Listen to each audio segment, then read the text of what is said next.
Well, less than a decade ago, many African countries relied heavily on satellite connections for internet and telephone calls. Now, recently, there has been a revolution in communications with the connection of the continent to the rest of the world via undersea fiber optic cables, dramatically increasing transmission capacity of data and drastically reducing transmission time and costs. One of the most instrumental people behind the development of fiber optics is Thomas Mensah, CEO of the Georgia Aerospace Systems and an authority in fiber optics and nanotechnology. Mr. Mensah, welcome to Africa 54. Thank you, Vincent. Now, you know, when people turn on their laptops or go on the internet in Africa or check on their cell phone messages, they're just grateful it's so fast. What is fiber optics and how does this enable that kind of communication to be faster and more efficient? Yeah, Vincent, fiber optics is really a very, very, very thin glass that people don't see because they always see the cable. That's right. Now, this glass has a coating on it that allows the glass not to break. That's how we can bend it and even put it on the sea.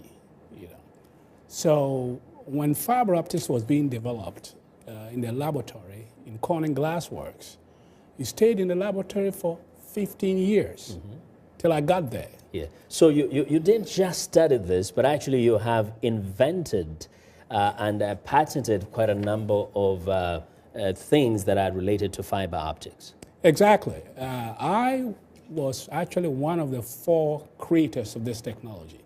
Now, fiber optics is probably one of the most important innovations in this century. You know, the idea to use lasers to send Facebook pictures to your tablet, to your cell phone, that whole concept started somewhere in 1972.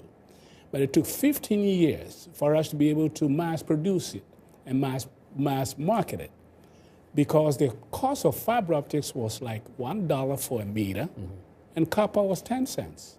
So it didn't make sense to go and rip all the copper wires all over the world and put fiber optics. But my first invention actually changed that, brought the cost of fiber optics to the same level as copper. That led to the spread of fiber optics throughout the United States. And also, a second invention allowed us to make strong fiber optic systems that you can put on the water or submarine to connect India, China, South Africa now, as well as other places. So we can pick up your cell phone and talk to somebody in Kenya, South Africa, or Ghana. And you know, some may by now have recognized that you're not only a black person, you are a son of Africa. How did it happen that you ended up being one of these great inventors that has transformed not only the continent of Africa, but also the rest of the world? Yes, I was born in Ghana, and luckily, when I was 4 years old, my dad used to read newspapers to me. So I was reading newspapers fluently when I was 4. And so everybody thought, oh, maybe this kid is up to something. And my neighbor was from Togo, which is a French-speaking country. So when I was 8, I was speaking French fluently. And so this is not a coincidence. This guy probably is somebody special.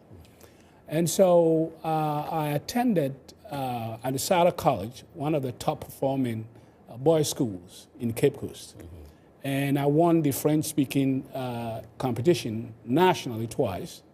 And the French were, of course, watching me and said, oh, maybe this is a guy we can send to France. And you spent some time in France, and I know that. Exactly. But about all the inventions, you've actually put it in a book, too, to kind of explain how it all happened and all the inventions that you've managed to patent up to this point.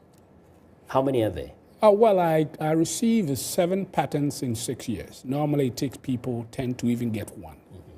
So the 7 patents in 6 years are all in fiber optics, really transformed fiber optics processing.